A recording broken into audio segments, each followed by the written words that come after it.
Hi అండి. Long వీడియోలో blouse cutting అదేవిధంగా స్టిచ్చింగ్ చూపించాను. ఇది వచ్చేసి ప్లెయిన్ క్లాత్, పట్టు క్లాత్. మరి మరకలు అనేవి క్లియర్గా కనిపిస్తాయి కదా, గమ్ మరకలు. ఇప్పుడు చూడండి, కార్నర్కి కొంచెం లైట్గా పిండాలి, మరి ఎక్కువ పిండకండి. స్లోగా ఇలా పెట్టండి. ఓకే, నేను వీడియో ఎంత ఫాస్ట్గా పెట్టినా కూడా మీకు స్లోగా కనిపించింది చూసారా, అంటే నేను అంత స్లోగా పెట్టాను. ఇక్కడ కూడా అంతే, స్లోగా పెట్టేసుకుని ఇంకా మళ్ళీ ముందుకి వెనక్కి జరపకండి, ఐరన్ చేసేసేయండి. సో వన్ సైడ్ అయితే మొత్తం క్లియర్ అయిపోయింది కదా. మళ్ళీ ఇంకొక సైడ్ కూడా అంతే, ఇదే విధంగా ఫ్రంట్ కూడా అలాగే చేసుకోవాలి. హ్యాండ్స్కి నేను పైపింగ్ వేస్తాను కాబట్టి గమ్ పెట్టి జాయిన్ అయితే చేయట్లేదు. ఇలా చిన్న చిన్న డాట్స్ అనమాట, ఎక్కువ ఎక్కువ డాట్స్ కాదు.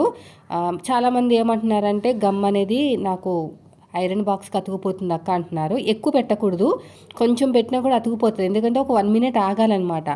ఇది కొంచెం ఆరుతుందండి, పైన తడి మొత్తం ఆరిపోయిన తర్వాత ఐరన్ చేస్తే మీకు గమ్ మరక అనేది అంటుకోదన్నమాట ఐరన్ బాక్స్కి. సో ఇలాగా నీట్గా చేసేసుకుంటే వర్క్ ఫాస్ట్గా అయిపోతుంది.